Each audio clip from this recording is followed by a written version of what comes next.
Hey, Chris, Yeah, Fred. what's a Mason? That's a really good question, Fred.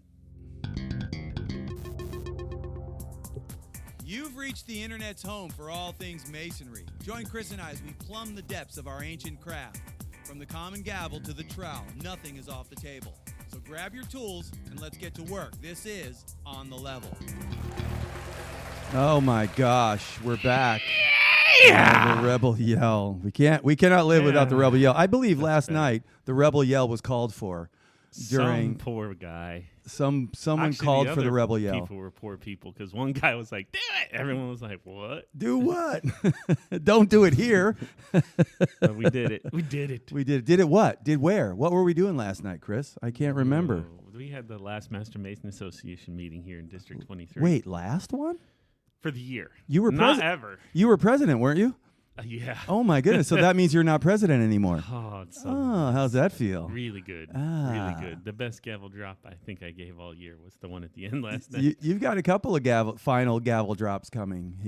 They're all pretty gone quickly. now. Are they? Oh, yeah. It's just the one left. The one left, In the the Worshipful Master one. Yeah. Okay. Yeah, that's kind of a big one. There's still jury's out if I can make it to that one, but we're going to try. Yeah, 2 more months. There's a few people kind of, working on your demise out there. So, yeah. Nah. Yeah, it's a futile effort. It's a futile, not going anywhere, baby. Bring it on. Like a virus. Just keep coming back. That's right. So how goes, did I just cut you off? I was just going to say, we got asked by our district instructor to do the education a little bit last night. Yeah. We did. And that's what I love about this is easy. It's not like we ever have to make anything up. No. We're having some drama in our lodge, and we're like, hey, we have drama in our lodge. You have drama in your lodge. Why don't we talk about it? Right. That's right. It's that simple. And that's what we did. And Yeah. we kind of just talked a little bit about, the tools that we have in this craft to Yeah. deal with drama. Yep. Right? I mean, that's the main thing. And why don't we? Why don't? Oh, and the other thing is let's not forget the premise that Brother Sean Cooney kind of threw our way that we tried to develop a little bit, and that is, what if the drama in the house is part of the design? Yeah.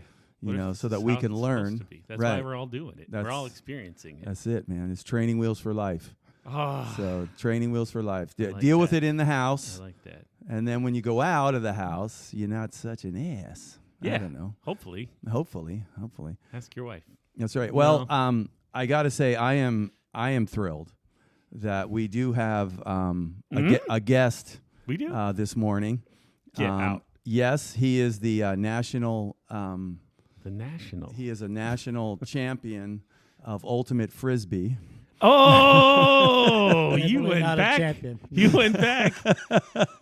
Actually, you've heard us talk about this person A probably lot. in almost every pod. Yeah, we're fanboys. And that's why we've been begging him to come on the show. He finally relented.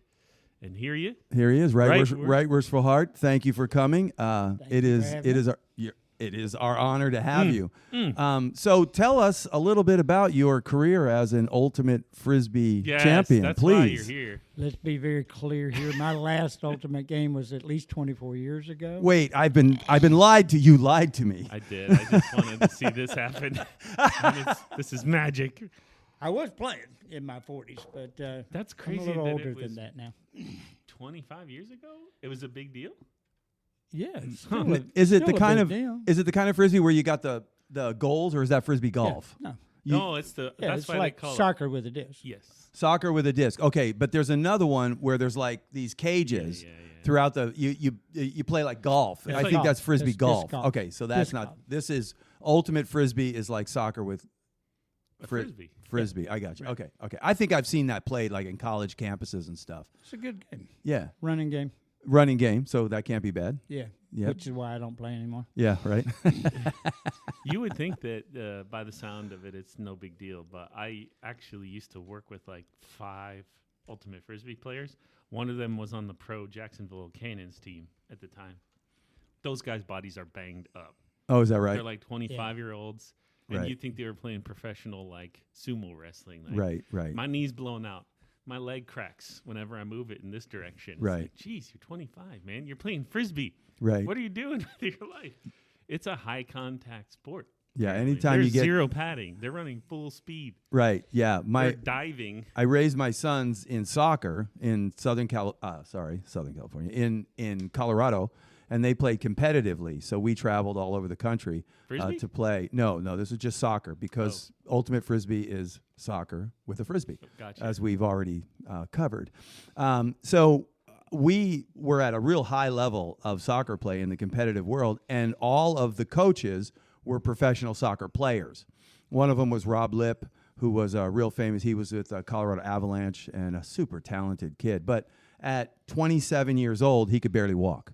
Oh, jeez. Right. He could barely walk, man, because the level of play is so high and so competitive that these guys just – and he was playing since he was, 5 years old, this guy, My question is he getting paid?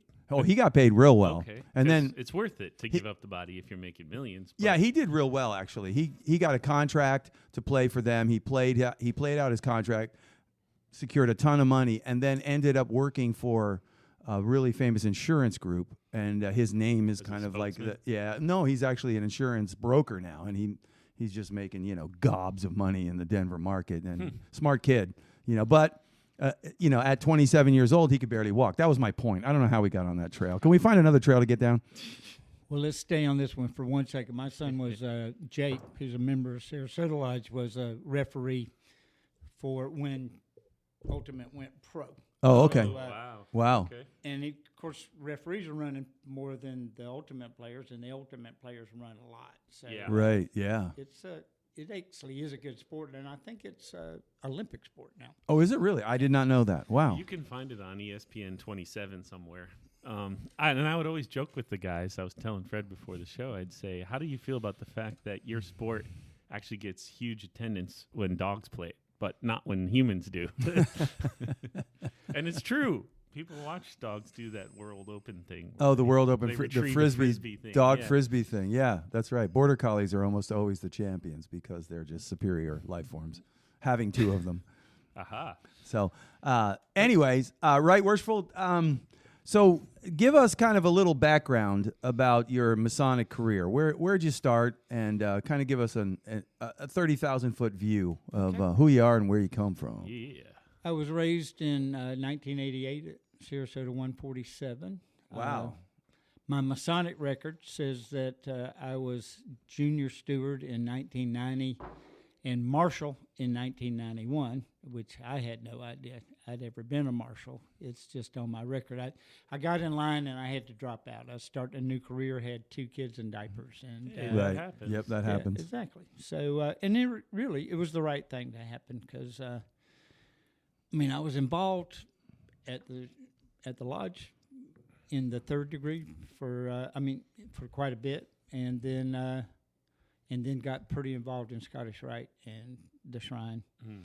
But have always been back to the Blue Lodge. I love Yes. the Blue Lodge. You for sure have. And thank God you have. Yeah. So, This guy has been the one that got me through this year. I think you need past masters to help the masters get through the year and Yeah, keep that's them on right. the right track. And you were always the one checking in on me, which really helped me so much. Just get a random call and say, "Hi, are you doing okay? Is everything all right?" And I'm like, "What do you know that I don't?" And he's like, "No, I'm just checking." Oh, okay. Yeah, thank you. Well, I've been there twice, so I know what you're going through. I was Yeah. Master Adventist 301 in 2011, and then Master of Sarasota in 2016. So, yeah, you did, need some help occasionally. You did Venice first? I did. Huh. They had a need, a little They had a situation need. arose. It was I started as senior deacon there, and glad I started at senior deacon because I just don't think you can be an effective master without Yeah.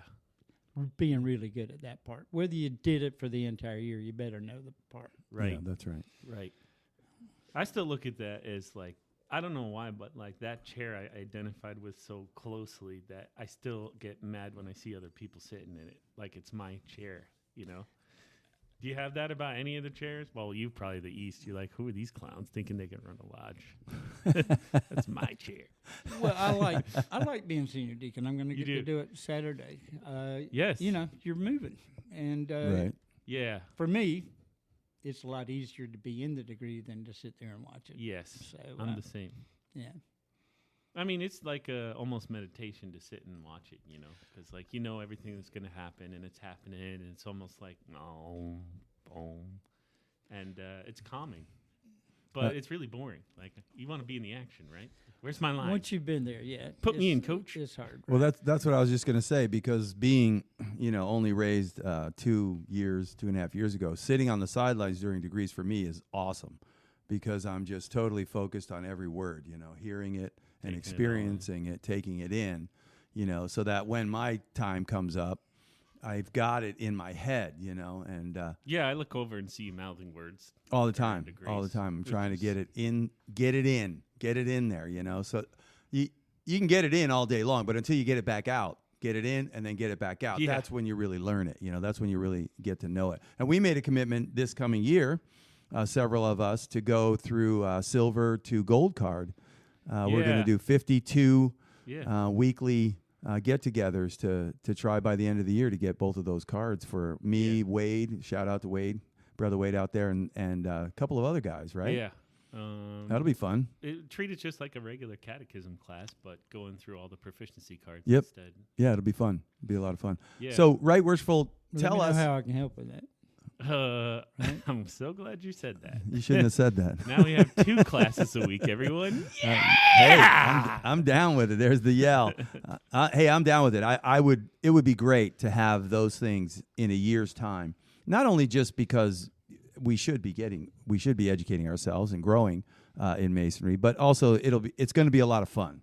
Oh, Getting yeah. together and going Yeah. through it all, and Look back at your catechism time. That's it was so awesome. It was so awesome. No pressure, no Yep. stress. No one's asking you to do stuff. I mean, don't get me wrong. The proficiencies for me were extremely stressful.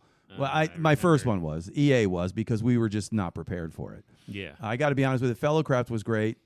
I enjoyed that That's one when we merged your groups. and merged the groups, That's when and the that was 7 of good. you finally got together. That's when I knew that catechism by myself from memory from beginning to end.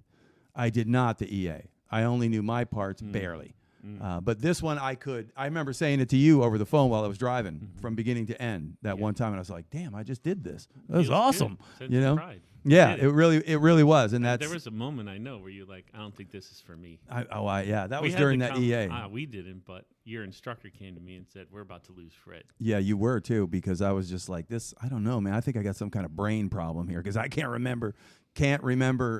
What is that? How's that go? KRS. I have KRS. Can't remember. Can't remember. That's my disease. That's So yeah. everybody's So first hurdle in Masonry. I'm totally looking forward to that. Another rabbit trail there. Right Worshipful, you were because of the title Right Worshipful. The reason for that is because you were a DDGM at one time. In 2012. 2012. More than one time. And then I finished up 2013. Oh, okay. We had a guy that was district deputy, had to move. Oh, and, okay. And I finished out his year. Oh, okay. Okay. So tell us a little bit about your experience with regard to that role and in that time frame. When was this? 2012. Well. And again, picked it up again in December of 2013. So that's 10 years ago. Yeah. Yeah, Yeah, a decade more. ago. Seems longer. and like it just happened yesterday. Yeah. Oh, Yeah, right. that's I get weird. that. I get that. So, it Was was it quite an honor. Easy times or was it tough times back then? I enjoyed it. I like dealing with the brothers. I like, Uh-huh. and one of the beauties of district deputy is you're kind of obligated to pay attention to all the lodges and not Right. just the ones that you're involved in. So I like Yeah. that part as well. Yeah. There's always times when you're in a leadership role that you're going, why am I having to deal with this? But for the vast majority of the time, it was very positive.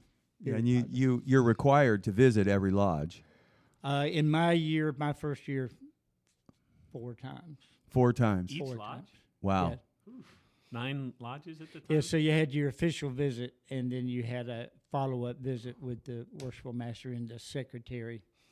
I Okay. included the senior warden Smart. to talk about, where they might be deficient and where they could Right. improve. Right. And to tell them when they were doing right. Yeah. Just That most of the happens time. too. Yeah, a lot. Believe it or not. And the last visit was just for fun? No. No. Wasn't No, wasn't for you fun. Just get to chill out on that visit? Right. Have your feet rubbed? Like, So the first one's the official visit. The second one's to go through that 4-page checklist. Yeah. Okay, right. Yep. And Yep. point out the deficiencies, and then the second official visit, and then the second follow-up, Okay. which is with the new worshipful master.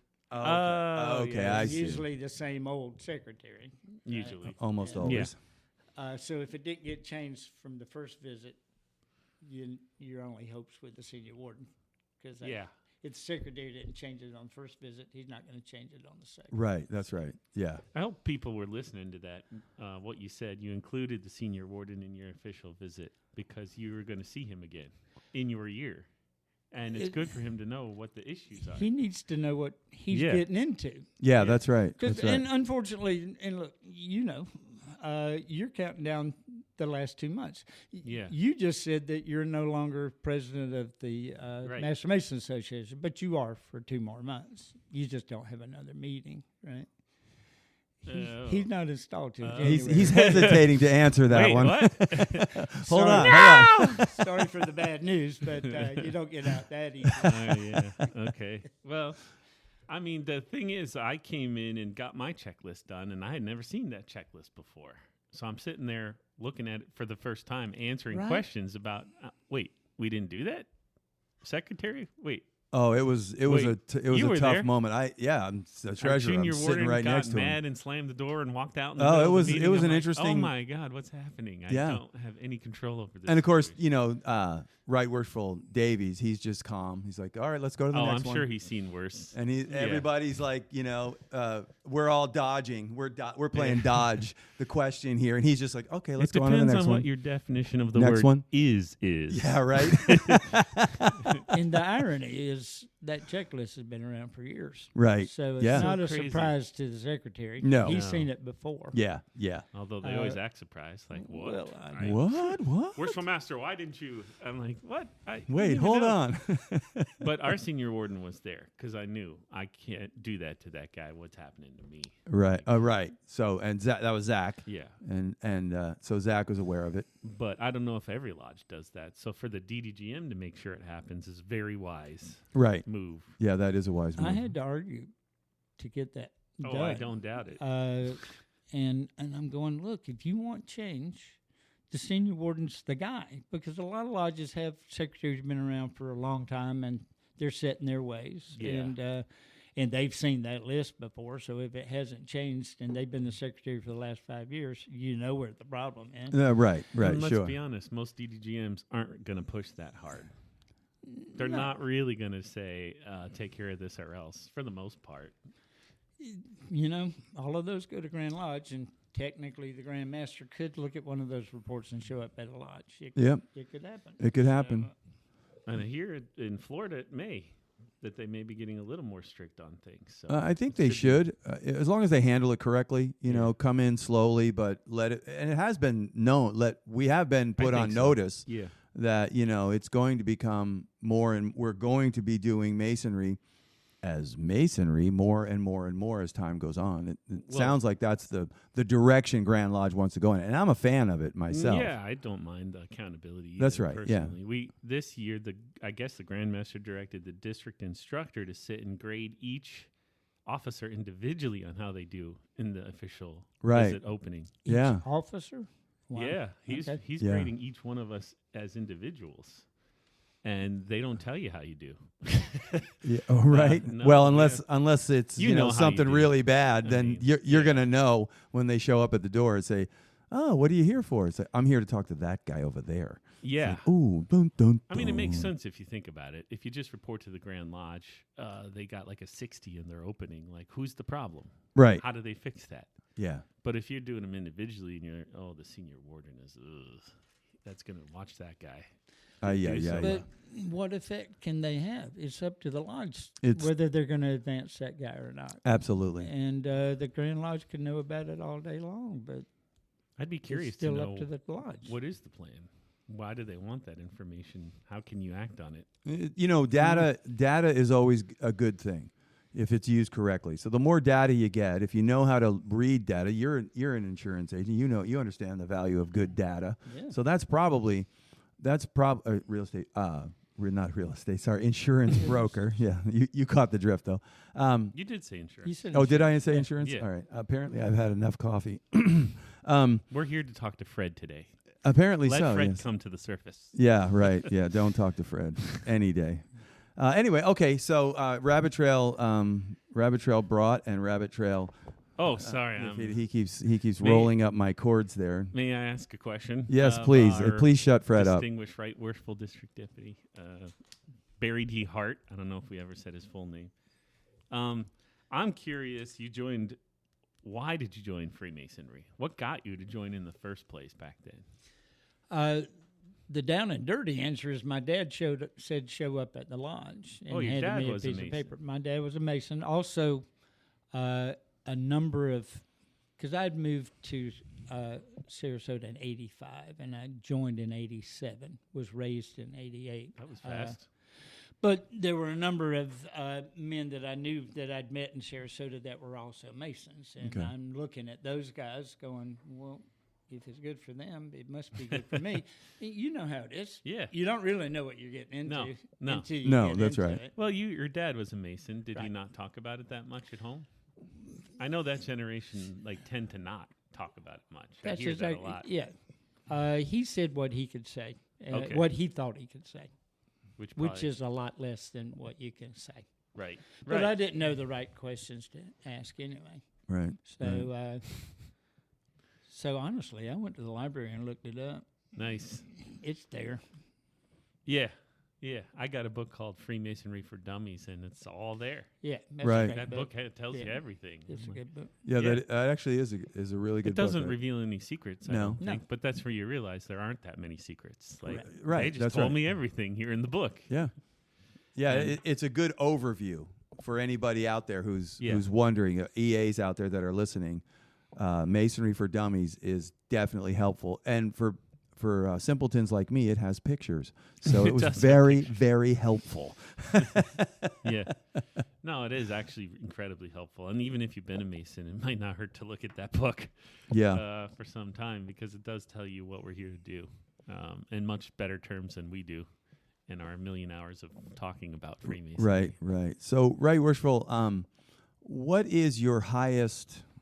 I don't like titles and rank. We're brothers. I mean, that's our main title. But what is your highest rank? And or I understand that you this a are test? you are in rare air regarding the Scottish Rite. Is that correct? Mm-hmm. I am a 33rd degree Correct. Scottish Rite Mason. Yeah. Illustrious in the Scottish Rite is what they call you. Illustrious. Right. Correct. Yeah. Right? That's Illustrious. that's a high honor, for sure. Not Tell us a one. little bit about it, Yeah. if you would. I've said for years there's 3 ways to get that 33rd degree is fame, fortune, or work your ass off. I had to go with work your ass off because, That's the only good way to do it. it was the fun way. Yeah. So, soon after I was raised, I went through the Scottish Rite and the Shrine the same year, 1988, and I think by 1990 was in the 20th degree. Okay. The 20th degree is, what's the name of that one? Do you remember? I know we do There the you go. 21st. It's that Russian pro. Right.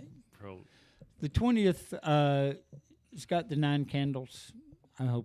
Sorry, Rick, I hope I'm not spilling anything out here. and you and I know that we We'll talked edit it, about this don't worry. before. There's no real secrets in the 20th No. degree. I wish we could do it in public and Yeah, still think that we could do that one day that'd be awesome. without doing anything esoteric, because it shows what we do, Yeah. the ritual side, and it's also a powerful degree. So, and then we got into the 14th degree a year or two later, and Wow. I've been involved Right in into it those. in early Yeah, days. right. Wow. Well, both those degrees were done by the term SOB didn't exist at the time. SOB meaning south of the bridge. South of the bridge, right? But both of those degree teams were SOB teams. Mm. So We're in Sarasota, Florida, which is about an hour south of where we meet in our Scottish Rite Temple in Tampa, and there's a big bridge in between us, so they call us south of the bridge guys, SOBs. SOBs, right? We know what they mean. We And know they're what right. they mean. They're right. You're darn right. So We the are. 20th degree is a matter of justice. Ooh, Is that right? okay. Yeah. That's what it says here. That's the new. Remember, these degrees got rewritten about 15 years ago. Oh, is that right? I did not know that. Some of them being remarkably close to the original, and some being the 20th degree completely different. Oh, So interesting. I wonder what would... We've been doing the older version. Okay, okay. And part of the reason for that is if you got a team that's been doing a degree for years, and then you tell them to relearn the degree, Yeah, that's but not it's gonna part go of the over. old degree, Yeah. and then there's new stuff.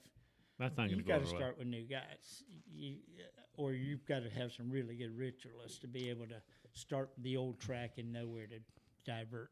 So That's tough. and I like the old 20th. So that's Okay. what we're doing. So I know that Sean Cooney just went through all of it, Yes. and he did it all in a 2-day weekend.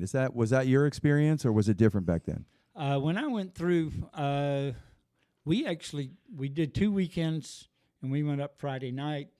They'd do a degree. We'd have dinner. They'd do a degree. Then we'd start again the next morning about 6:30, and they did that 2 weekends in a row. So you definitely saw more degrees than we do today. If you did it over 2 weekends. Yes. Yeah. And of course, we've done 1-day degrees, so there's 5 mandatory degrees. So Okay. it can be done in a day. Okay. Wow, that's a long day, huh? Well, you can't do all 29 degrees in one day. Okay. So Right. they'll Well- talk about some and exemplify others. Imagine how many people it must take to fully do 29 degrees. How many guys do you think, if you had to take a guess, and they were all different in each degree? You're talking about hundreds of guys. 250. Wow, no It's kidding. a massive undertaking. That's awesome. Those guys need, they don't live next door. They all need to travel, and they all got to eat, and it's an expensive endeavor. I those I things know up. very little about Scottish Rite Masonry. Mm. I haven't really made any decisions as far as pursuing York Rite, Scottish Rite, any of that. I'm kind of focused on Blue Lodge right now. But tell us what is. Give us the overview. What is Scottish Rite mean to you? What is it? Well, a couple of years ago, Scottish Rite, and it might be more than a couple of years ago, started going College of Freemasonry. So I've heard that. I think I've heard that term too. Yeah. I've heard people talk about it that way. I mean, there's 29 additional degrees over and above the 3 that we all went through in the Blue Lodge, and there's a lot of information there. Okay. I mean, It sounds a like lot it. of Yeah. information there. Well, it spans, in my opinion, it spans like all of human history, those degrees. Yes. You're doing ancient Egypt. You're doing chivalric medieval times. You're doing like French stuff. Like, it's all there.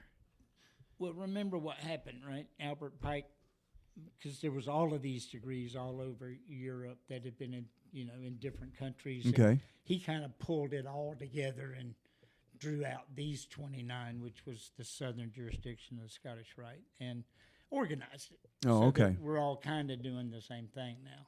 Would you say that that's kind of Albert Pike's claim to fame? Is that what made him who he is? Or I mean, he's legendary. Yeah. Well, a lot of things. Confederate General, Uh-huh. Indian Scout. And if you read Morals and Dogma, Which everyone does, obviously. Yeah, I'll get right on that.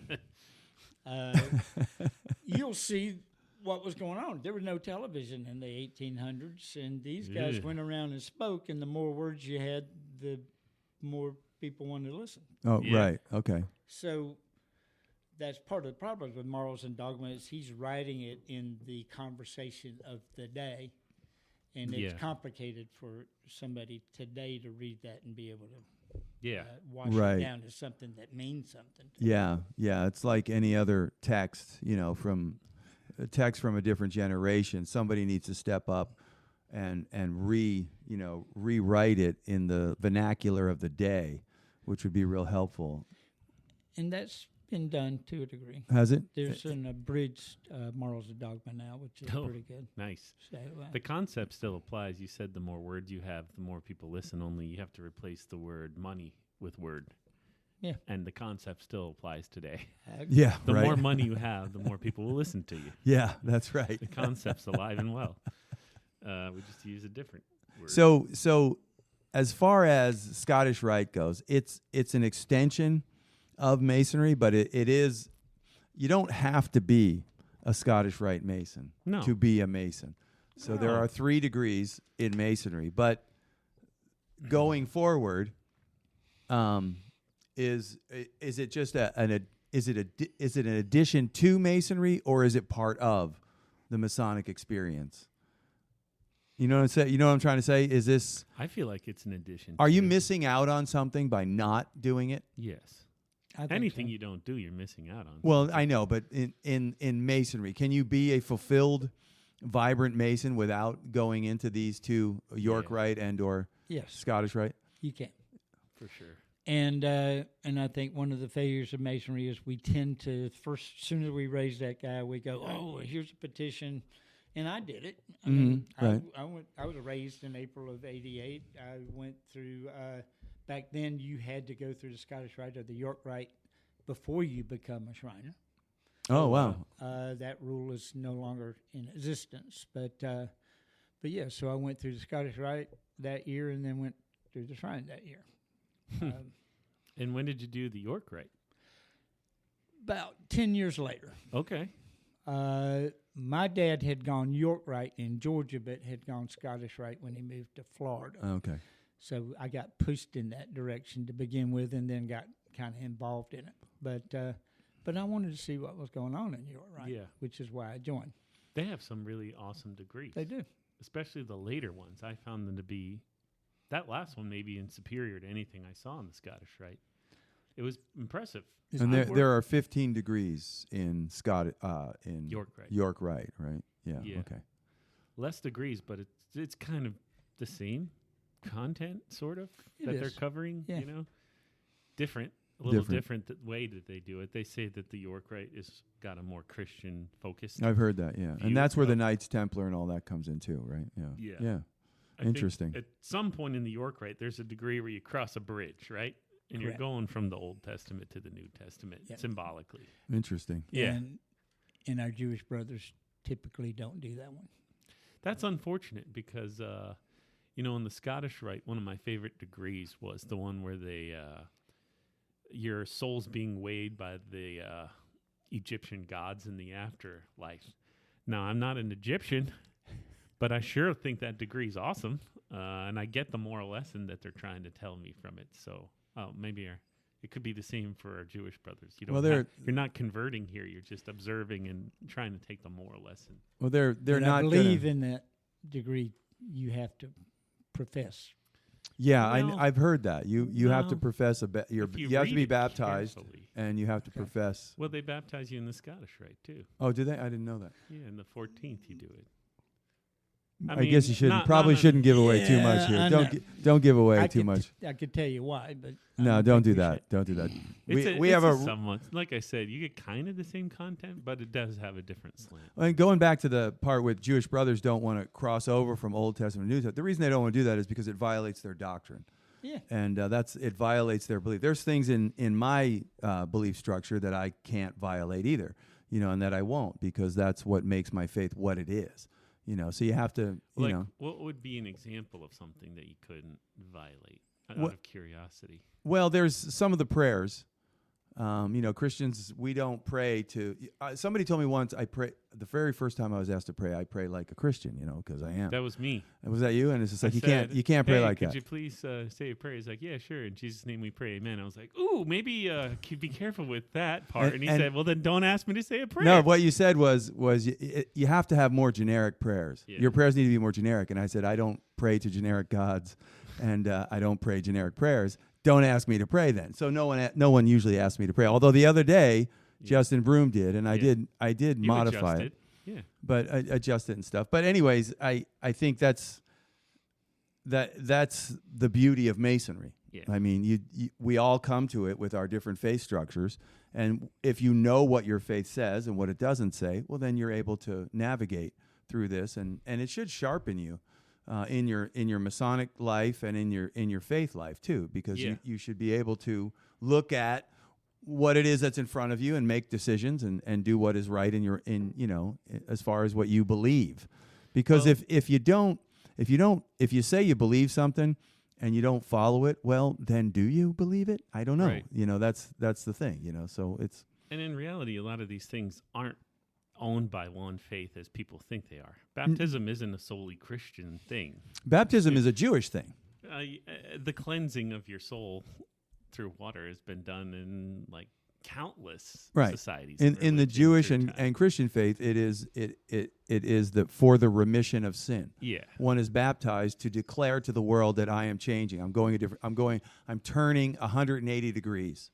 I'm going the other way now. Yeah. I'm coming up, out, and I'm going to turn and go a different way. That was John the Baptist, one of our patron saints in Masonry. My favorite animal man. That's right, with the camel hair and eating locusts and honey, man. Manimal. He was a true man. He was out there. But that's what he did. He baptized for the remission of sin with water. That was the idea. Anyways, another rabbit trail, but I love these rabbit trails. So go through the 14th degree, you'll get the rest of that. You're all over it. Yeah. I know because I know I have friends that aren't specifically Christian and got really uncomfortable in the 14th degree. There are many. No, Scottish Rite or York Rite? This is the Scottish Rite. Oh, Scottish Rite. Okay. There are some things that happen there that do look very like Catholic almost in nature of the ritual, and it's like, are you listening? Are you just looking, or are you listening? Listen to the words. Hear what's happening here. Because people just draw their lines in the sand, and that Freemasonry helps remove that a little. I think it opens your horizons a little to hear things, not to change your viewpoints. Like you said, no one's trying to change your religion. No, that's right. If you know what you believe and why you believe it, you can hear anything you want. Just make decisions based on your sincerely held beliefs. Otherwise, why believe it? Why bother? That's the bottom line. I don't forsake anybody.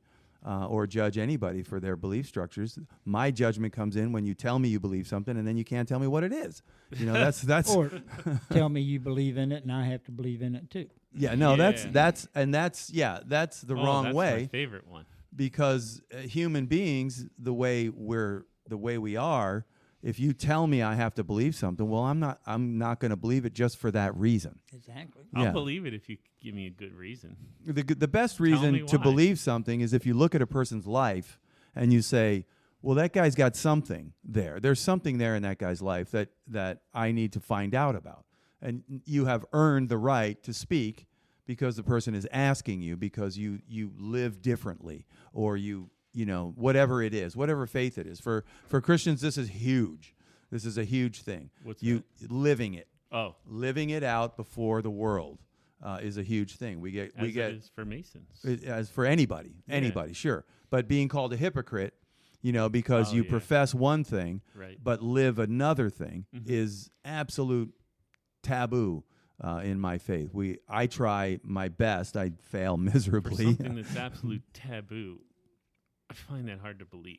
Yeah, I know. It seems to be very prominent. Well, in the do we need to go down this? Do we need to go down this road? That's a big old rabbit hole. That's a hell of a rabbit hole. It does, right? I mean, you know that. I know that. You're I absolutely know, and I know where it came from. Yeah, absolutely. Yeah, but I don't think. But it's not just your faith. Look at our fraternity. Right. Yeah. How many Masons do you look at and be like, have you learned a single lesson? I think we had this conversation just the other day. Apparently you haven't learned a darn thing. Even though, you're getting clubbed over the head constantly by your own bad behavior, you still have not learned a damn thing. Yeah. Some people learn quicker than others, that's all. That's it. No, you're right. And I appreciate that perspective because I'm one of them.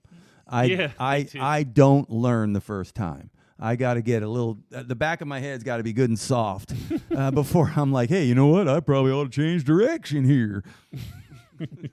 I don't like getting hurt. Maybe this is bad for We me. talked about that last night, right? Having to humble yourself before your brothers because you did something dumb is painful and it hurts, but it's a necessary lesson so that the next time it comes up, you might do something different. It's an essential requirement of adulthood. And I agree. And in my Yeah, that's a case, good word. You know, in my youth, I blamed everybody but me. Right. Well, that cop gave me that speeding ticket.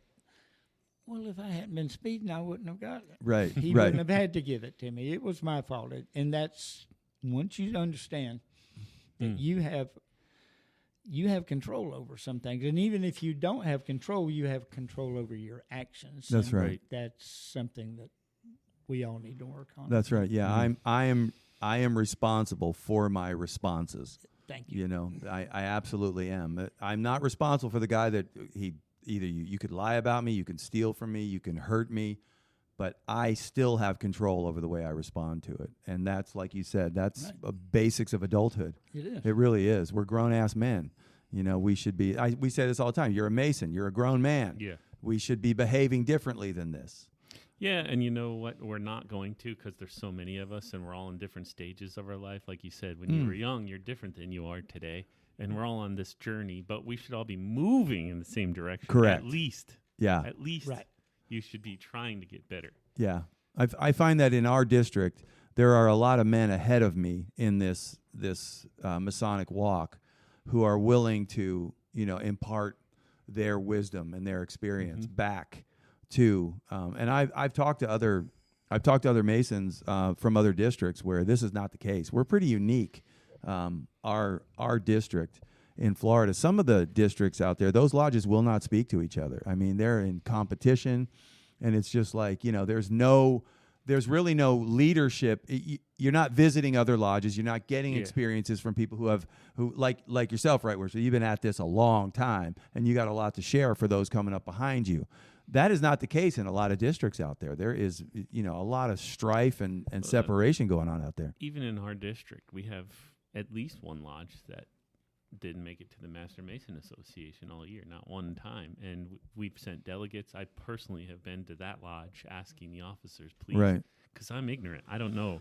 You know, somebody must have made somebody mad somewhere down the line. That's how we got here.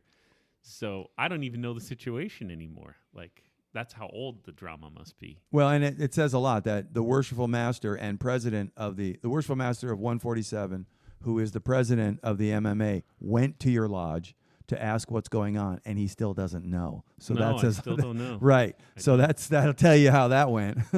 But I mean, I think it's everywhere. I think everyone deals with that stuff. And you know what's going to happen is like we'll have less lodges. That's where it's headed.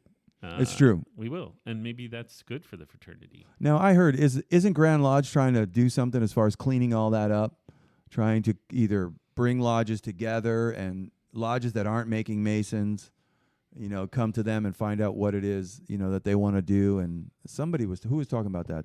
It was we hosted a guest speaker who's running for the junior Grand Warden. Oh, I right, believe he was yeah. talking about that. He was talking about that. I don't know if that's an actual legislation or something. Do you know anything about that? It's not legislation, but I think Phoenix Lodge really was a catalyst for this whole thing, right? We had two lodges, Caribou Fish and Builders, that they were good lodges. They just weren't, they didn't have enough activity to make it go. The way I heard singly. it is one lodge had money but not members, and one lodge had members but not money. That's how I heard it when I was over there. Had some members. Neither one of them were incredibly active. And Okay. And by coming together, that hybrid vigor, I call it, that lodge really blossomed. Yeah. And we're talking about Phoenix Lodge. Yeah. Yeah, right around the corner from us at 147 in Sarasota, Florida. For those of you who are listening, that there is 147 is in downtown Sarasota, On Main Street. North Main Street, and literally a stone's throw away, A mile. a mile away is Phoenix Lodge, Yeah. and there's a history there. Well, they came from us. Yeah, I mean, they were our members that started two other lodges. and that's what you're talking. So Caribou Fish and Phoenix were two different lodges that Caribou merged. Fish and Builders Oh, and Builders. Yeah. Okay, became Phoenix. and now Yeah. Phoenix is kind of the Caribou Fish Lodge. Is that correct? Caribou Fish being one of our Grand Masters from 147 in 1906, I believe. 1923, I think. No, was the yeah, year right. he That's was the right. Grandmaster. 1923 is that's correct. But when you see what happened there, because that lodge, those two lodges became a very active lodge. Right. Yeah. And that was a positive thing. Yeah, Yes. right. So, Still active. Yeah, their culture is such that they like to do fun things in the community. Right. That's kind of their thing. And ours has traditionally been more about education and history and study. Yeah. And that's what Rusty and I used to tell everyone that came is, hey, you might want to check them out if you have family and you're more into the social stuff, because that's kind of their thing. Right, right. So we would always send people to check them out if we thought they might be a better fit for them. That's kind of the beauty of having lodges that close together. And the beauty of lodges in general is the diversity of them. Each one has a little bit of a different flair to it. Yep. From what I understand, 147 back in the day was really about business. A lot of the business community leaders in business were members of 147. The mayor and a couple of mayors actually, and big time developers, real estate people of means, bankers. Emmett Kelly, Emmett Kelly, the famous clown. Yeah, yeah. So, but yeah, each lodge having that different distinctive to it, which, like you said, we could, if somebody comes in and they got a family, they're younger and they want to do stuff, we send them over to Phoenix, I tell them at least check it out. Yeah. See what you think. and you can go to other lodges, belong to one lodge and go to other lodges. Yeah. Yes, we saw that last night when we asked, 147 was asked to stand up, and some of us didn't. Because they have multiple memberships. Well, when you belong to more than one lodge. Man, every time it happens, I see him going, what do I do here? His brain short-circuiting. Illogical. I don't know what to do. Just pulling your string there. No, well, I decided even months. I'm with Venice, and You made a system. Oh, there you go. Yeah. Nice. Nice. Fair. That's fair. Right. That's So fair. What they're talking about is in our Master Mason Association meeting, we give a prize to the lodge that brings the most members, and they get to display that in their lodge until the next meeting. We call it the broken column. Right. And so because Right Worshipful Hart belongs and is very active in two lodges, he often gets put in a situation where his vote could swing which lodge wins that prize. Right. And so it's a lot of stress for him. And it sounds like you've made a system so that you're off the hook. I do. You didn't well, make a I'm choice. still You on. kinda- Yeah, I always get dirty looks. We weren't fine, even man. close. I think it's the fair system. I think it's a Right? fair Of course. system, Any yeah. system is better than no And now that system. they know it, they can work it to their advantage, Well, right? that's It's like, accurate. wait, what Tuesday? Okay, all right, this is our week. Let's get the guys. Come on. Next year we'll only see Venice on even months. Yeah, exactly. Yeah. No, but it's a great, and our district instructor came up with another prize, which how cool was that? Yeah, very cool. Very clever of him. He made an award, and as the district instructor, he decided that every member of every lodge, he's assigning points for the things they do in Masonic education. Right. Yeah. And he will total the points, and the lodge with the most points gets to display the new award he made, which I'll post it online for people to see. Right. So you get your lodge plaque on there for the year, and you get to display it for the year, and you got to give it up to the next one the next year. So another traveling award, which I think is great, man. It just brings unity to the district. Yeah. You know, that's what it's all about. The traveling gavel and the column, the broken column, all of these things are designed. If you're listening and you got a district that doesn't do a lot of visitation, these are things that we do that really foster, all of the lodges coming together on a regular basis. Last night we had representation from every lodge except two, if I'm not mistaken. Yeah. Punta Gorda, who usually makes it, couldn't make it for some reason. You know what? I think some lodges don't want to be told what to do. Yeah. And I'm not saying that's a right or a wrong thing. Right. Right. And I think District 23 is unusual that we've got 6 lodges that are participating on the level that we are. Right. And working together for like lodge picnics, that kind of thing. Yeah. Even degree work. It's very positive. There's no negative feelings if it's like, hey, can you get my 3 guys in this Master Mason degree? And then we were horse trading. All right, I got your 3, but you're going to take my 2 next week at your fellow crowd. Okay, we'll do it. We'll deal. Right. Which is the positive part of the whole thing, and why I think they ought to be coming. But and we have 9 lodges in our district. I know there are districts. Is it 20? Has like 14 lodges in their district. it's a big job for somebody. Imagine the district deputy has to visit 14 lodges 4 times. 4 times, yeah. And it ain't 1 mile apart over there. Yeah, no, that's right. Yeah, there's a lot of distance between those lodges. That's Wow. a tough job. Yeah, the district deputies really are. It is a hard job. I think people may not realize how difficult that is. It's because you only get asked to do the dirty work, right? You really are only activated if there's a problem. Other than Hopefully that, not. Right. But but that's your You duty, know. right? Like you're supposed to pull charters for the Grandmaster, and you're supposed to inform him of problems that are happening in your district. And that's what happened in our district. That's exactly Yeah. what happened Yeah. this year. yeah, So the DDGM was responsible for that whole fiasco, and Had when to they remove came a in master, and sitting had to remove a master. sitting master. that Yeah. happens, and that's kind of the district deputy's job is to be the Grandmaster's guy. And that's you're part of the the district deputy. So, Yeah. you're the arm of the Grandmaster. Yeah, it's part of our representative government. So it's the representative of the lodges for our district to the Grandmaster and the representative of the Grandmaster to the district back down. And it's representative. It's not that's the form of democracy Yeah. that Masonry holds is that representative government system. We had a district deputy from our lodge, Juan De La Rosa, who had to pull a charter in his year, and he told me it broke his heart. Wow. But that was his duty. Yeah. And now those brothers hate him Well, of course, that's right. because It's his fault. It he wasn't was his the guy. fault. It wasn't his fault. Of course not. How could it be his fault? He probably didn't even know the situation. He got the call from on high, Yep. and it was his job. They said, go get it. Yeah. And he had to go get it. That's a tough job. They had 6 months to prevent that from happening. It could have been done. This is Northport. Yeah. Oh, look at you. No, I'm up on a few things.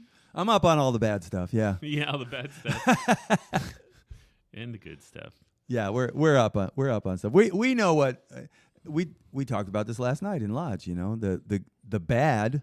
We got to talk about all of it openly, and Yeah, we're especially not the going to bad learn. stuff. We're not going to learn anything by sweeping stuff under the rug. We have to. We're grown men. We're Masons, and we just got to talk about whatever the problem is. Oh, speaking of this, let's put him in the hot seat. All right, he's already in the hot seat. Might your as well turn it on. Entire Masonic career that spanned from 1980s, 88. 87 was DA. 87. Yeah. Okay, that's where it started, 87 to 2023. What stands out to you as your biggest failure personally in Freemasonry? Wow. Failure. Yeah, everyone Strong wants to know word. your... Strong word. Well, we all have something, right? We've Yeah. all got a low point Regret, that we all kind of maybe, hold on to and be like, oh, if I could go back in time, I would totally change what I did or what I said or how Right, that went. right. Or maybe do something I didn't do. Like, I think we all have that thing. Yeah, not me. Really? Such a Really? lie. Big lie. Let me give you 4. There's always things you wish you'd done better, but I don't have any real regrets. Really? Good.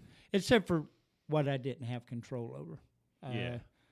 My second term as district deputy, I found out the day that I was going to Grand Lodge that I think it might have been the treasurer down there, had ripped them off for like $80,000. Oh man. I mean, and the worshipful master didn't call me; he called the grandmaster, which was embarrassing to me. Oh, man. But again, I wasn't in control of that. right. Right. That's right. And the grandmaster understood that. But that's a Still. moment where you're like, ugh. I That wish didn't I feel had known. great. Yeah. I know. Mm. The guy went to jail. Oh, wow. They got some of the money back, not a lot. Treasurers, secretaries, lodges do those audits every year. You need to do an audit. Yeah. It's Hello. important.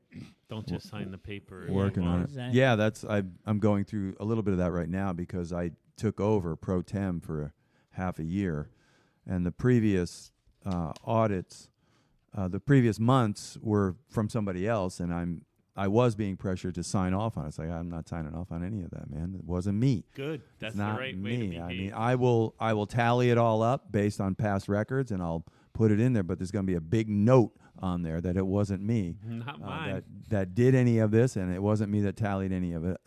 That I just tallied it up because that's the reason for it. I'm the final checkpoint as treasurer with regard to where the money's going and where it's coming from and where it's headed. So that's important, you know. And it's not hard. You're a treasurer. You've done it. You're a treasurer He's of a couple of different appendant bodies. everything. Yeah, it's not hard, but it's really super necessary to be done correctly and filed correctly, you know, because someone can go back at any time and look at it, and I have the confidence of knowing the ones that I did will be as That's all you accurate as can I can do. possibly make them. I mean, what more you know? can you do? You can vouch for what you did. And That's all, right. That's all Yeah. you can do. That's right. Yep. But okay, what about the converse of that question? Because for me, it's so clear in my mind, my installation day will be the highlight of my Masonic career to this point, for sure. It stands out, no question. I planned so hard for that installation. I never actually thought about being in the installation. So when it was happening, it was kind of a shock to me and overwhelming, really I drove home that day thinking, did that really just happen? Right. Was this a dream? It was a great night. And so It was a good night. I'm on cloud 9, you know, when I think about that. Do you have a moment like that in your Masonic career? Well, remember, I had 2 installations at 2 Yeah. different lodges. So, and those were Well, you've also really been installed as exciting a days. district deputy twice. Yeah, You're also a state chairman or zone chairman right now? I am zone chairman, committee of work, and on the endowment and finance committee and the insurance committee with the Grand Lodge. And you're an illustrious 33rd degree in the Scottish Rite, and you're in the Shrine, and you've been in charge of the degree work in the Shrine. My ceremonial, you were in charge of. Still in charge of that. You've done everything. So No, I my haven't question done to everything. you is like, what is the highlight for you when you think back? Do you have one that you're like always go to when you need a happy place in your memory? No, I think it's the day to day. I think Okay. it's the fact that I know that there's places that I can go and I'm going to find brothers that will care about me and that I can help them if they need it. So, Right. So that's a daily comfort for me. I mean, I don't think I felt that way when I initially joined Masonry. It took a while for me to realize what the real import was, but I've traveled the world. I've met people in other countries that just happened to see a ring or heard something that I said, and the fact that you could have an immediate friend Right. in a Yeah. whole other country is just incredible. That's awesome. Yeah. Yeah. I experienced that in Bahama, in Nassau. I told this story too many times, but I was standing outside the lodge there in Nassau, Bahama, and it was just gated up. You know, I could just holding the gate, looking through the gate. You know, and it was just the coolest building, super old building. Ooh, if I could only get in there. Apparently, it had been there since the pirate days. Is how long that lodge has been there. Anyways, I'm about to walk away. I turn around. Here comes the worshipful master with a bucket and a mop in his hand. He had showed up to mop the floors, and so we did a little Masonic test to see if I was legit out front. Oh, you got tried? Oh, I got tried out front, which was totally cool. And then he gave me a grand tour of the entire building, the history of it and stuff. We spent about an hour together. Nice. And and I got a friend. Like you said, I'm in a different country. It's the Bahamas. I mean, it's, you know, but still, it was just, I know exactly what you're talking about. You know, you go somewhere and there's, you know how it is in Bahama. When you get off that boat, man, it's just a nightmare. It's just, I can't stand that whole confusion and all that scam going on. And all of a sudden, here's this little oasis with this one friend, you know, that I found. And we go inside the lodge. It's quiet. It's super old and awesome, man, you know, and he's just giving me the grand tour, brother and friend, you know.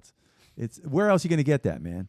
You know, I don't know of another organization where you can have that kind of connection so quickly, you know. I don't think there is one. No, I don't think there is either. Well, another highlight, I got to raise both my sons No, that's a big deal. with my dad there. And Wow. My youngest son, I was actually in the East when he gave back his Master Mason Catechism. So that was Wow. That was very cool. That's cool. Yeah, that's a big deal. So your dad raised you, He did. and you raised both your sons. I did. You have something like the like traditional, all wholesome American story, don't you? You're doing your dad's business, and now your son's doing your business. Correct. You have any grandsons? I do, 2. All And right. Well, there you Next go. generation is on its way. and another grandchild on the way. We don't know what the sex Right. is yet. All right. But she just found out. So Congratulations. Congratulations. thanks. Wow. Yeah, I know. It's pretty cool. Grandkids are awesome. Yeah. Right. Yeah. Grandkids. Had I known better, I'd have had them first. Right? Yeah. If only. Yes. Take my child. I'll see him in 3 months. So as we're kind of coming to maybe an ending point, who knows? No. This will go Tell on us kind of forever. like we've already made it clear. You know this district well. You know Masonry very well. You've been in it for a long, long time. You're pretty well you're very accomplished in it. What's the future of our craft? What do you see? What are some of the challenges ahead of us as far as the craft goes? And what can we as Masons sitting in their car or at the gym listening to this podcast? What's some of the things that we can do to try to face some of the challenges coming to us over the next decade? My dad used to say that what this country needs is a good depression, and what he meant by that was we need to need each other. And the heyday of Masonry was right after World War II when Right. all those guys came back from Europe and the Pacific, and they were used to hanging out with each other. Right. And suddenly they're at home, there's no TV, because there was no TV back then. Right. And they were looking for an excuse to get out. I'm not saying that's the only reason that they joined, but think about it. In 2023, allegedly, I have 500 channels on my TV. Right. I've got satellite radio with I don't know how many channels. Computers, I've got a computer in my hand. You don't have to leave the house to feel connected, but I don't think you are connected. I agree. Mm-hmm. And that's what I like about Masonry is the fact that we're back connected and we're face to face, and Right. and that's what the lodge meetings are about. Are they boring sometimes? Yeah, but I'm sitting there with a bunch of my brothers and friends, so I like that, and of course I like the ritual too. But Right. Yeah, we say that's how you show your love for the fraternity is you give back your time. Like those stated meetings aren't always the most fun thing you're going to do. It's a HOA meeting sometimes, man. That's mean, kind of how it feels. But we got to do it. everybody- We You have gotta to do do it. it. We do it together. You try, right? Everyone's trying to find a way to make it more interesting, but at the end of the day, you can't escape doing the business. you got to read the minutes. Thank you. Right, you got to pay the bills. It's just got to be done. But that's like how we show our love. We come back and I we agree. sit through. Yeah. So going back to my question, what are some of the challenges? We talk about it all the time going forward. I mean, one of them is dissension in the lodge, and our inability to deal with it in-house, people going online and posting stuff about brothers and stuff. But other than that, I know recruitment. I know that there was a time when there was over 80,000 Masons in the state of Florida. We're just barely 32,000 now. There's a lot of lodges out there that aren't making it financially. And there's a lot of lodges out there apparently that aren't making new Masons and haven't done so in quite some time. So I would assume those are some of the challenges that we face out there in the future. Well, no question about it. But Chris is doing a great job. Yeah. with bringing in younger Masons. I think people want it. They do. Yeah. Once they know what it is. yeah. Yeah. And one of the difficulties when I was district deputy, Grand Lodge would send me a lead. It was always an email. Yeah. Right. There was never a phone number. Right. And I'm 69. I know how to use a computer. I just am not. You'd rather call and talk I to want somebody, to. right? Let's get to it. Yeah. Right. When Right, you're right. talking, you get to it. When you're texting, you're kind of, I think, talking around it. Right. And, Yeah. But that's just my generation, and maybe that's the way we're going to go going forward. I don't know. I think that once young men come into the lodge and they realize the value of face-to-face fellowship and communication, getting into the lives of other men, they realize that the phone, like you said, is a lie. That whole virtual friendships isn't real. And I think that's what they want. That's what they, that's what these young guys are looking for is that 100%, camaraderie, 100%. that they come in. I think that's our biggest challenge in the program that you started and that we're going to really, really put into second gear this coming year, man. We're going to really hit that one hard. Mm-hmm. I think that is a huge answer to one of the biggest challenges we have. It's Is easy we're to not bring making guys. new Masons. We can make them. It's easy. Easy. And keeping them would be the second challenge, right? Let's talk about that a little bit. That, in my opinion, is like a tree. When you let it go for a while, it gets brown and dry. And if you want it to grow again, you have to clip the dead stuff off. Right. Yeah, and We fertilize have it. to And accept that if we're going to grow our fraternity, at some point we have to clip the dead lodges off yeah, right. and let the new ones emerge. Yeah. The other part of that, though, is look at my Masonic career. So I got in line in 1990. It became overwhelming. I had to drop out of line. I hear guys all the time going, well, they never come to lodge. Why don't we kick them out? Well, if you kicked me out in 1992, Right. I wouldn't have been around in 2008. Yeah, that's Just right. To get back in line, and actually got in 2 different lines, went all the way to Worshipful Master and Beast. yeah, well, I Beast mode. Beast mode. but people have to have their time. Yeah. And we need, and it's the 20% rule. We've Yes. discussed Yeah. that many a time. 80-20. That's Any- right. Any group, 20% Yeah. of the people are doing 80% of the work. That's correct. Business, that's Yeah. social clubs, is fraternities, is always that way. But it's not always the same 20%, and that's what you got to keep in mind. That's right. Nurture those people Yeah. and wait for their time to come.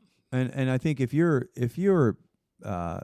dues are current, and you're and you make your dues every year after year, and you don't come to the lodge, you're missing out. But you're not, in my opinion, you're not at a deficit. In my opinion, you're still supporting the lodge. For sure. You've got something going on in your life, and we don't know what it is. Like you said, you had things to do. You had a life to live. You had children. You had stuff to do. But you came back to it because they didn't kick you out. Correct. Because they kept you in it, and that's what we need to make sure that it's the guy that it's really more on the other side. It's the guy that joins and then just comes in here and doesn't want to get it. Or wants to change it. Yeah. Yeah. or just why wasn't I consulted? That attitude. How come nobody's talking to me about where we're going with all of this stuff? It's like, well, because it isn't about you. It's about all of us. It's about brotherly affection, and truth and relief, and community involvement. It's not about one person. That's the big problem. Are these guys that come in and, like you said, they want to change it? Yeah. I mean, so I'm a catechism instructor as well. And I talk to a lot of the guys that we bring in and stick with them because I Right. become the catechism instructor. And we bring a lot of young guys in, which everyone wants. But young guys have families and jobs and so many responsibilities on them. Right. In reality, this isn't going to be something, like you said, at a point in your life where you can just pick it up and run with it sometimes. And so I'm talking to one of our new EAs just the other day. He actually sent me a text late at night and said, "Can we talk?" I would normally call him immediately, but I had so many drinks. I was like, this isn't going to be a good time for me. So I texted him, how about tomorrow? How early? And he said, I get up at 6:30. I'm calling you. Okay. So in my mind, I'm like, here we go. We're losing a guy already. Right. No. This young man came into our lodge and is finding everything he needed in his life right now. And you'd never know it. Right. You would never know it. He's moved from another state. He's away from his family for the first time in his life. Wow. Only has the in-laws. He's having twins. He's already got a baby. Wow. A lot of pressure. And so he's here. He came through on his own. He started listening to the podcast. He's getting the bigger picture. And he's meeting a lot of the guys in the lodge. And he's like, I feel like I have real relationships Wow. that I didn't have since I left home, That's And huge. he's getting awesome. a home here. We made a home for him that made him feel safe, comfortable, accepted, and encourage him to be himself. Whereas at home, it's not about him. Like we've said many times, it's Right. about my wife. It's about my children. It's about supporting My people. responsibilities. Right. So when he's raised a Master Mason, we may not see him in lodge, but I promise you, we changed his life forever. Right. Right. Come In on, 30 look- years from now, he could show up He and will be a show up. superstar. Yeah, that's He's right. probably dying for the day his kids go away and he can. Finally, I'm here, guys. I mean, you got to look at the bigger picture. You can't just look past your own nose. Like, Yeah. this is a lifetime endeavor we got involved in when we joined the fraternity. And here's what makes it different. We internalize it, learning the work that we do to get through the 3 degrees. The lodge is in you. Oh, I like that. So as long as you're paying I like dues, that. you're part of the lodge. That's and right. If you don't walk back in that building, I don't care. Yeah, right. Because none of us became Master Masons, well, except for the 1-day degrees, where we didn't where we didn't internalize that. And then with the 1-day degrees, the only guys that I've ever seen that were successful went back and did the work. Really? Yes. Okay. Of their own choice, they said, I'm going to learn those catechisms. And 20 years ago, I was at a 1-day degree at Sarasota Lodge, and I think 126 guys went through that Wow. day. They did all 3 degrees. what is that about? Whose brainchild was that? Well, it was somebody going, well, look, we got these lawyers, and they don't have the time to do catechism. And I'm going, well, how many rounds of golf do they play a week? 'Cause Yeah, right. I yeah. can teach you catechism in 1 hour a week. Correct. And even at the fastest golf course, it takes you 3.5 hours Yeah. to play 18. Right. You know what? Take me golfing with you. I will teach you the catechism while we're playing golf. And Yeah, that's you can right. Still do both of those things. So excuses are going to get in the way, but Yeah. but that's what differentiates. I'm an eagle. I belong to the moose. There's none of that. Are you a No, turtle? that's right. There's none of that. Are you a turtle? I am a turtle. Okay. All right. I am not a turtle. I hear we're going to get a turtle degree at one of our esoteric discussions. Is that right? Yeah. All right. Oh, I heard that too. Yeah. I went through it so long ago, I don't remember a thing about it. 30-something years ago, but Well, I can't wait to see what it's all about. I've never even heard of some of these things. The Moose Lodge. I actually walked into a Moose Lodge by accident when I was trying to go to a Grandmaster's visit, and they looked at me like I was an alien. I was like, have a oh, card." I'm not welcome here, I guess. I was just trying to get a little warmed up for the Grandmaster's visit, but I'll go elsewhere. Thank you very much. I did a ride along with Widow's Sons early on, and we rode. It was fun. We rode around all over town. We ended up at the Moose Lodge in Inglewood, and I swear it was like a scene out of Pirates of the Caribbean. Yeah, that's where I walked in. I walked in there, and it was just like, you know, woohoo! Woo. Everybody was. It was, you know, it's 11 o'clock in the afternoon, and everybody's just swinging from the ceiling, man. It was just like, you know, I felt like I was in Tortuga. You know, it's like it was a Pirate's Cove, man. It was like, all right, I get it. I see what the moose is all about. This is fun. Don't walk in with a mask on. Don't walk in with a mask on. Yeah, Okay. they didn't like that at all. You had a mask? Oh, a It was mask. COVID times back Oh, then. oh, a mask. Right, Yeah, right, right. that- Yeah. Somehow that was a political thing, I guess, at the time. It quickly became one. Yep. funny. Still is, probably. I don't even want to discuss it. It's over, and I'm thankful for that much. So let's move The on hysteria from is that. over for sure. Yeah. I think it's here to stay, COVID. But I the don't know. hysteria at least is over. That's good. Kind of like the flu. I Yeah. saw Yeah. a mask yesterday, so there's still Oh, people yeah. doing it. Yeah, I mean, it's Yeah. we had one in our lodge. We had That's right. we had a potential junior grand warden come, and he must have missed the mask. He called me after, and he said, "Hey, why didn't that senior deacon want to be in the picture with me?" I said, "No, man, he had COVID. He was trying to help you." He's like, "Oh, okay."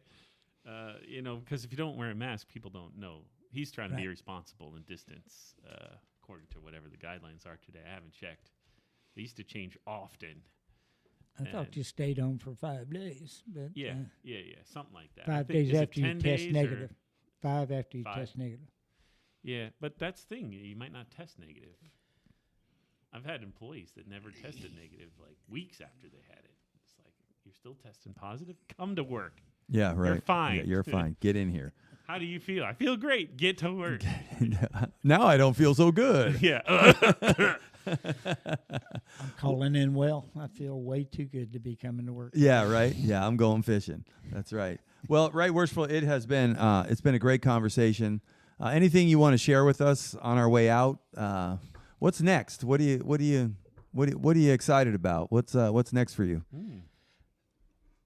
I just enjoy doing what I'm doing. I mean, we do have a 33rd degree coming up on November 11th. So Some people it's, from our district are going to become anybody. thirds? Yeah, we do have Wow. 3. 3. So we're doing everybody in the state of Florida, unless they went to Washington, D.C. So Wow. it's fun to be a part of that. They all come to Tampa? Anybody in Florida that Wow. is picked. Okay. And that's a conferred degree. The final degree Yes, is it is. conferred upon you. Are you able, as a Scottish Rite Mason, and being in a lodge that raises a lot of new guys, they often ask me about the 33rd degree, and all I can tell them is what I've been told. Just don't ask anybody about it. Do Right. yourself a favor. Do yourself a favor and don't ask. Is that a thing? Is that a real thing, or is that a made-up thing that has just persisted? The way I've always heard it is you're not supposed to ask. Okay, And if you okay. do, it precludes you from getting it. I'm not sure that it's always played out that way. I think there's a difference between the curiosity of what it is and how do I get myself that title. Those are kind of two different questions. Correct. And are you able to talk about it at all? The 33rd degree, what it is, how you become one, or is that a part of your obligation in the 33rd degree? You got to keep that tight. It's a conferred honor. It's an honorary degree. Right. In the southern jurisdiction, you have to have been a Knight Commander Court of Honor for 4 years before you can receive the 33rd degree. Okay. That's like a prerequisite Yeah, to even be in the pool of people that are considered. I understand in the northern jurisdiction, and I could be totally wrong because I don't belong to the northern jurisdiction, that it's kind of it's two paths. Like if you take the KCCH, you won't get the 33rd. I Really? don't know if that's true or not. But Interesting. But in the southern jurisdiction, one precludes the other, and they literally tell you in the KCCH, which is not a degree but a conferment, that getting a red hat doesn't mean you're going to get a white hat. Gotcha. Okay. So when you get a red hat, you get like some kind of a ceremony that's more of an installation than it is a degree, right? Is that what you're saying? Yeah, and it's actually, they've been doing it publicly. So You get like a charge or something where they say, hey, act better or for do sure. this or something like that? Yeah. Okay. And they've been doing it in the public. So if you want to see it on the 11th, go to Tampa. They're doing the red hats and the white hats? Yeah. On that day? Okay. And this is from all over the country, you said? Florida. All over Florida. Okay. Florida. I'm Although bringing- somebody from another state could come to Florida if they couldn't go somewhere else. I see. Is something Wow. happening with DMLA? I think I have to bring the kids up for that on the 11th. Oh, wow. Well, that'll be a great experience for them. Yeah. You know I what? think we are bringing the kids up there. Oh, really? For our Good. DMLA chapter, yeah. I was wondering what was going on. Well, I'll see you there. No, but my wife's family is very anti-Masonry, or used to be. Okay. And that's what they lorded over me, that you haven't got all the degrees. And I'm like, one. And I highly doubt they wait until you're 90 to give you the secrets to be an evil overlord. Like, it's not like they hand that out like candy bars. Right. Yeah. So, I'm sure you can at least say there's no lizard-eating baby sacrificing. Is it safe for you to say in the 33rd degree? I can unequivocally say that I've never seen that. Excellent. Right. Yeah. There you go. Masonry, In-laws, no matter where you go in Masonry, now they're how gonna high say you go, they teach them to lie in the 33rd degree. Right, Oh, right. jeez. what you're seeing is good men trying to be better men and And trying they to are the help their best of brothers. And that's the point, right? It builds on becoming a better man for yourself, for your family, for your community, and your brothers. I like the fact, and in this time, in this country, I wish more people were influenced by this, but the fact that Masonry originally brought men of different, they weren't atheists, but Right. they weren't all of the same religious Right. persuasion. Yep. Right. But somebody's going, well, but they all have value. Right. And if we could find a way to work together and just ignore these things that we know we don't agree on, Right. and then work together for what we do agree on. That's exactly it. Well, this country could use some of that. Amen. We say it on the show all the time. Where are you going to find that? Our symposium at the symposium coming up in January? Get your tickets. They can't yet, but soon. We can't, you yeah, will but be able to. soon. We have secured. Well, we'll talk about that later on the next show. We have a keynote speaker. We have a now. keynote speaker now, which is awesome. But the question we're posing in our short talk is: does Masonry have something to offer to this hurting country.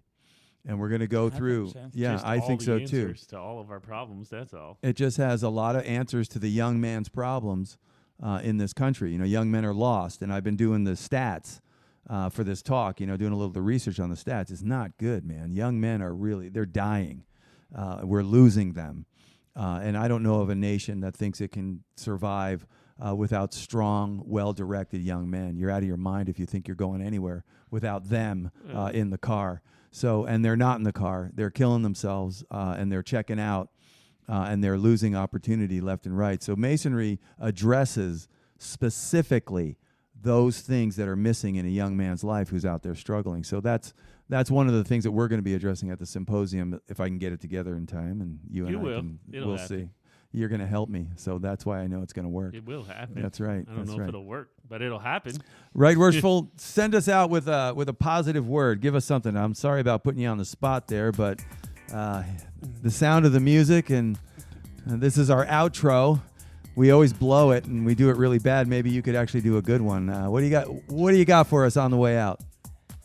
Yeah, you did put me on the spot. Yes, I did. Yes, I did. I want to say you guys are doing a great job with this podcast. It's I think you're reaching a lot of people. Clearly, you got a lot of people signing up, and Yep. everybody that I talk to that listens to it loves it and Really? loves what you're doing. So Well, that'll be keep up $20. the good work. If you're not a Mason, take a look at it. It Yeah. might not be for everybody, but I do think that for most men, if they'll give it an honest look and give it a chance, you're going to get something out of it. That's the best outro I think we've had to date. Brother Chris, I will see you on the next one. And if you've listened to the very end, you are a hero to us, and we really appreciate you. Send us your emails anytime for any reason, under any circumstances. Fred at onthelevelwithfredandchris.com and Chris at... On the level with Fred and Chris Scott. If you have any questions for Barry D. Hart, send them to us. We can get them answered for you. You got it. We'll see you guys next time.